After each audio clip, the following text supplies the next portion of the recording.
అజిత్ దోవల్ గారి యొక్క fire attitude గురించి మనందరికీ తెలుసు. అమెరికా యొక్క బ్లూంబర్గ్ అనే మీడియా పత్రిక 23 గంటల క్రితం ఒక సంచలనమైన ఆర్టికల్ ను రిలీజ్ చేసింది. అక్టోబర్ 31 నుండి సెప్టెంబర్ 1, 2025 లాస్ట్ ఇయర్ SCO సమావేశం చైనాలో జరిగింది. మోడీ గారు, షీ, పుతిన్ ముగ్గురు కలిసి దిగిన ఫోటోస్ ప్రపంచ వ్యాప్తంగా వైరల్ అయ్యాయి. ఈ SCO సమావేశం తర్వాత అజిత్ దోవల్ గారు USA కు వెళ్లి USA యొక్క సెక్రటరీ ఆఫ్ స్టేట్ మార్కో రూబియోను కలిశారు.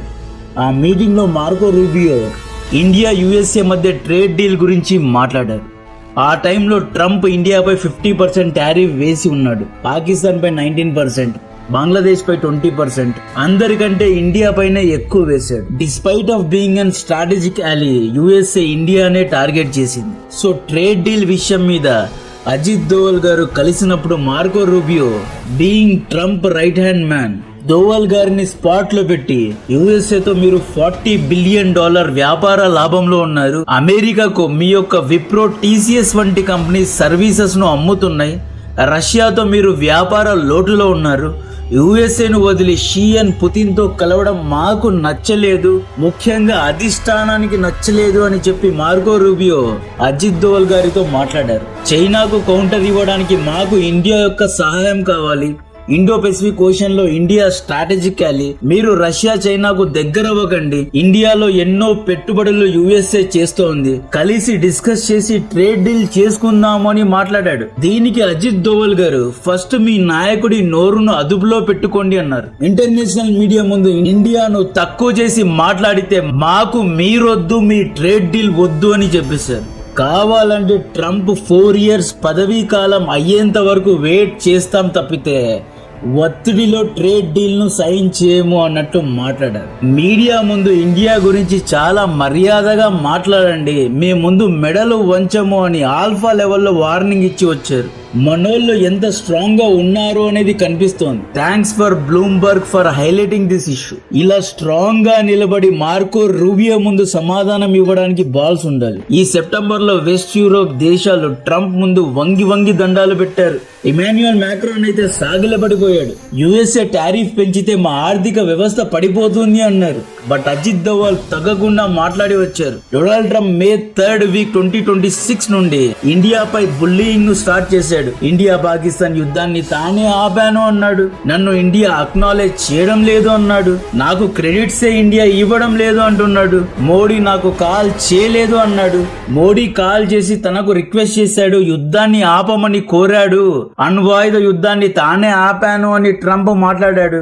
ఇండియా లాస్ట్ 5 ఫైటర్ జెట్స్ అన్నాడు. 6, 7, 8 ఇలా పెంచుకుంటూ పోయాడు. ఇండియన్ స్టాక్ మార్కెట్ ను కూల్చడానికి India is an dead economy అన్నాడు. You go hell with your economies అన్నాడు. ఇండియా పాక్ మధ్య సోకాల్డ్ 1500 ఏళ్ల యుద్ధాన్ని, కాశ్మీర్ సమస్యను రిజాల్వ్ చేశాను, తనకు నోబెల్ శాంతి పురస్కారాన్ని ఇవ్వండి అన్నట్లు పిచ్చి కూతలు కూశాడు, తిక్క రాతలు రాశాడు. ఈ పై చెప్పిన వాటినే బుల్లీయింగ్ అంటారు. తమకంటే ఆర్థికంగా చిన్నగా ఉన్న దేశాలపై దబాయింపు ప్రదర్శించడం బుల్లీయింగ్ అంటారు. తమ యొక్క పవర్ ను మిస్యూజ్ చేసుకోవడాన్ని బుల్లీ అంటారు.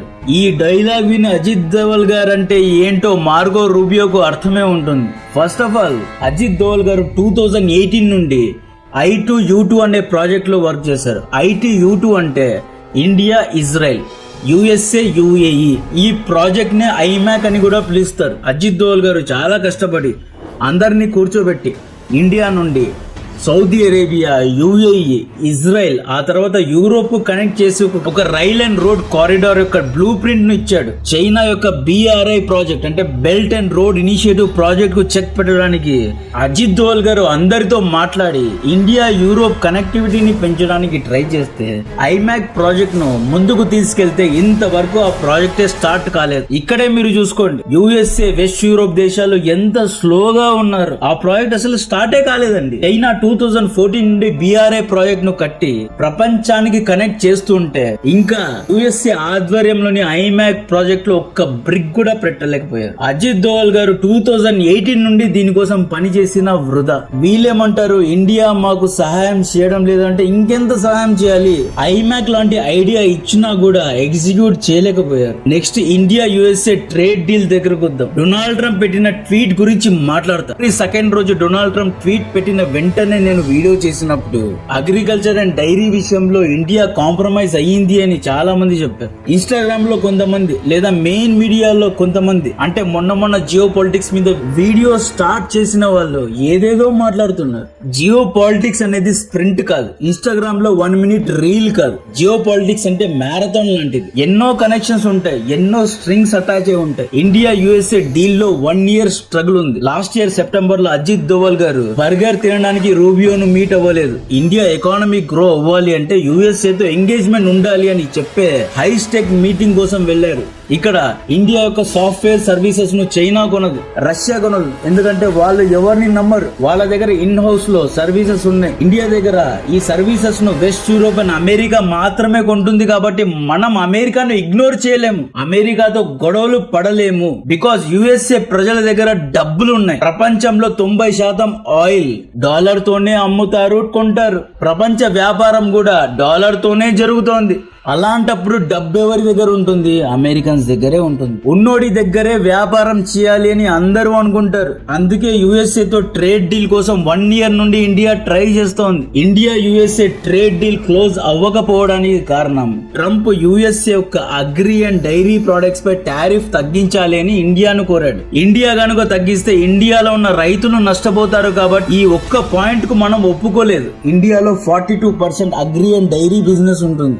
ఇక్కడ కాంప్రమైజ్ అయితే ఫార్మర్స్ స్ట్రైక్ చేస్తారు, ప్రభుత్వమే కూలిపోయే అవకాశాలు ఉన్నాయి. దీనికి ట్రంప్ అలిగాడు, India is imposing Maharaja tariff అని కమెంట్ పెట్టాడు. February 2 రోజు ట్రంప్ ట్వీట్ లో ఏమన్నాడు? ఇండియా రష్యా నుండి ఆయిల్ ను కొనడాన్ని మానేసింది అనేసాడు. యుఎస్ఏ వెనుజులా నుండి ఆయిల్ ను కొంటుంది అన్నాడు. ట్రంప్ మాటలు మీరు నమ్ముతారా? నిజంగా నమ్ముతారా? ఈ పెద్ద మనిషి ఇప్పటికీ 16 సార్లు వీఆర్ అటాకింగ్ ఇరాన్ అన్నాడు. ఆ అటాక్ ఇప్పటికీ జరగలేదు. ట్రంప్ ట్వీట్స్ లో 80% అబద్ధాలే ఉంటాయి, పచ్చి అబద్ధాలు ఉంటాయి. ఇండియా ఎక్కడా we will stop buying Russian oil అని కన్ఫర్మ్ చేయలేదు. Russian official spokesperson Dmitry ఏమన్నారు అంటే, ఇండియా నుండి మాకు ఎటువంటి కన్ఫర్మేషన్ రాలేదు, ఎప్పట్లాగే ఇండియా ఆయిల్ ను కొంటోంది అన్నట్లు మాట్లాడారు. సో మ్యాథమెటిక్స్ ను ఎక్స్ప్లెయిన్ చేస్తా. ప్రపంచంలో ఉన్న అన్ని దేశాలు రోజుకు 100 million barrels ఆఫ్ ఆయిల్ ను వాడుతారు, కన్స్యూమ్ చేసుకుంటారు. ఒక్క అమెరికానే 30 million barrels ఆఫ్ ఆయిల్ ను రోజు వాడుతుంది. యుఎస్ఏ, సౌదీ, గల్ఫ్,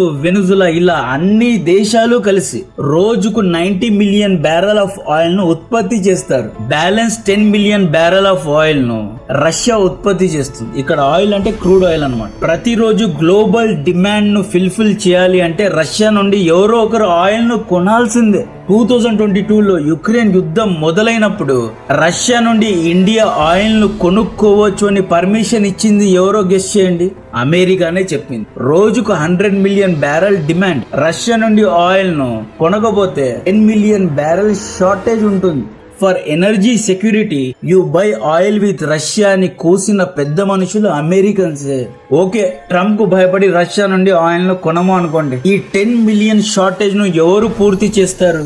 సౌదీకు, గల్ఫ్ దేశాలకు 10 million barrel ప్రతిరోజు అధికంగా తోడే దమ్ముందా?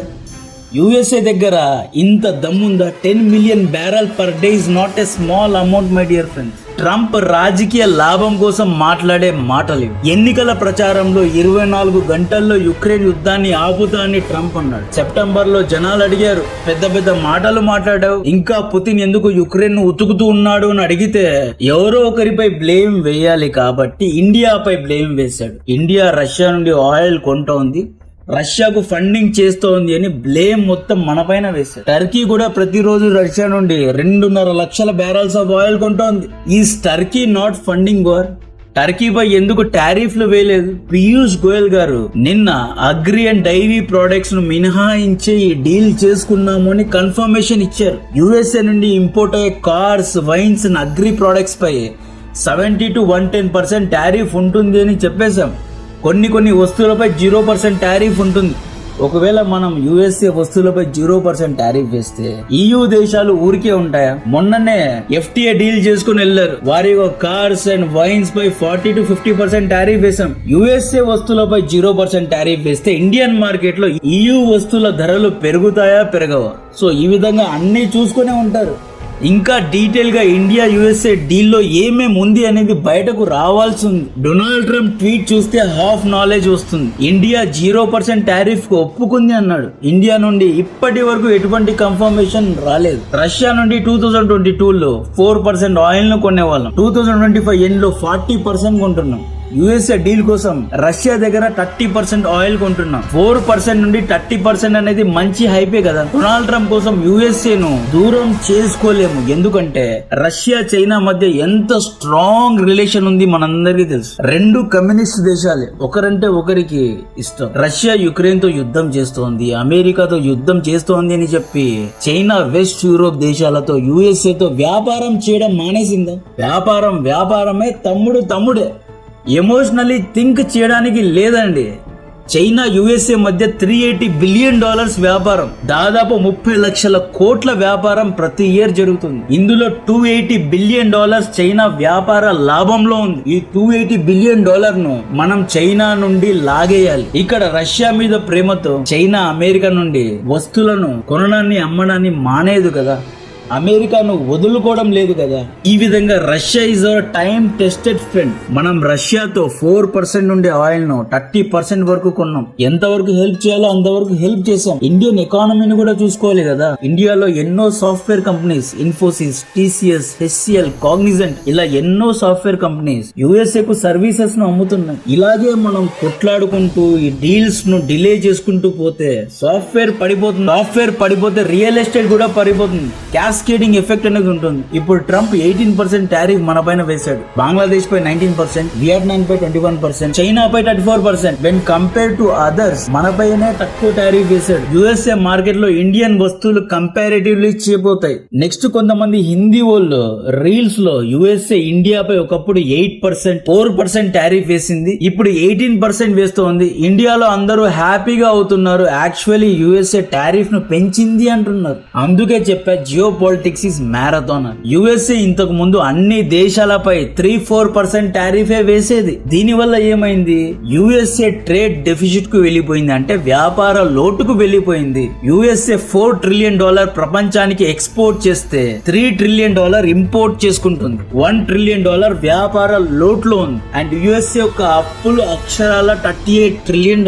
ఇది గ్రహించిన డొనాల్డ్ ట్రంప్ అన్ని దేశాలపై, శత్రువు, మిత్రువు, ఆలీ, ఫ్రెండ్, ఎనిమి అందరిపై, వెస్ట్ యూరోప్, ఆఫ్రికా, ఇండియా అందరిపై టారిఫ్ వేశాడు. జర్మనీ పై 25%, ఫ్రాన్స్ పై 25%, చైనా పై 34%. So Bangladesh, China, Indonesia, Vietnam కంటే మన పైన తక్కువ టారిఫ్ ఉంది కాబట్టి this is an good deal అంటున్నాం. First India USA trade deal యొక్క డ్రాఫ్ట్ బయటకు రానియమండి, ఆ తర్వాత మాట్లాడదాం. ఊరికే రీల్స్ లో ఏదేదో మాట్లాడి అందరినీ కన్ఫ్యూజ్ చేసి స్టాక్ మార్కెట్ ను గజిబిజి చేయడం కరెక్ట్ కాదు. క్రిటిసైజ్ చేద్దాం, కన్స్ట్రక్టివ్ గా క్రిటిసైజ్ చేయాలి. రేర్ ఎర్త్ మైనింగ్ లో, సెమీ కండక్టర్ చిప్ లో ఈ విధంగా ఇండియా ఎందుకు చాలా స్లోగా ఉంది, ఈ విధంగా కన్స్ట్రక్టివ్ గా క్రిటిసిజం ఉండాలి. కానీ అన్నిటినీ క్రిటిసైజ్ చేస్తే ఇది మంచి విషయం కాదు, దేశ హితానికి మంచిది కాదు. ఇండియా యుఎస్ఏ నుండి $500 బిలియన్ విలువ గల వస్తువులను కొంటోంది అని గోయల్ గారు అన్నారు. దీని గురించి క్లారిఫికేషన్ ఇవ్వాలి. $500 బిలియన్ కొనేంత యుఎస్ఏ లో ఏముంది? చైనా యుఎస్ఏ నుండి కేవలం $90 బిలియన్ కొంటోంది. ఇక్కడ సబ్జెక్టు కరెక్షన్ ఏంటి అంటే 10 ఇయర్స్ లో మనం $500 బిలియన్ విలువ గల వస్తువులను యుఎస్ఏ నుండి కొనబోతున్నాం. అంటే ఇట్స్ అండ్ ఫ్యూచర్ అన్నమాట. అంటే మన జీడిపి 10 ట్రిలియన్ లేదా $15 ట్రిలియన్ పెరిగినప్పుడు, మన దగ్గర పర్చేసింగ్ పవర్ పెరిగినప్పుడు over the period of time లో కొంటాం. Trump one liner, India will buy $500 billion from us అని చెప్పేశాడు. ఫస్ట్ ఇండియన్స్ దగ్గర అంత డబ్బు ఉందా? $500 బిలియన్ మన దగ్గర ఉందా? ఇంకా ట్రంప్ ఏమన్నాడు? India will by oil from USA అని చెప్పేశాడు. One liner. యుఎస్ఏ ప్రజలు రోజుకి 30 మిలియన్ బ్యారెల్ ఆఫ్ ఆయిల్ ను కన్జ్యూమ్ చేస్తారు. ప్రపంచం మొత్తం 70% ఆయిల్ ను కన్జ్యూమ్ చేస్తే ఒక్క యుఎస్ఏ మాత్రమే 30% ఆయిల్ ను కన్జ్యూమ్ చేస్తుంది. బికాజ్ యుఎస్ఏ లో ఎన్నో కార్స్ ఉంటాయి. ఒక స్టేట్ కు ఇంకో స్టేట్ కు చాలా దూరం ఉంటుంది. వాళ్ళు చాలా ట్రావెల్ చేస్తారు. యుఎస్ఏ లో మనోళ్ళు ఎవరైనా ఉంటే కాల్ చేసి అడగండి. సో ఇది హైప్ చేసేమి చెప్పడం లేదు. యుఎస్ఏ ఆబ్వియస్లీ ప్రపంచంలోనే one of the largest consuming country. USA ప్రతిరోజు 20 మిలియన్ బ్యారెల్స్ మాత్రమే ఉత్పత్తి చేస్తుంది. యుఎస్ఏ ప్రజలకు ఇవ్వడానికి పెద్ద మనిషి దగ్గర ఆయిల్ లేదు. కెనడా నుండి ఇంపోర్ట్ చేసుకుంటాడు ఈ పెద్ద మనిషి. ఫస్ట్ మీ దేశంలో ఉన్న ప్రజలకు ఆయిల్ ను సరఫరా చేయి, ఆ తర్వాత ఇండియాకు అమ్ముదు గాని.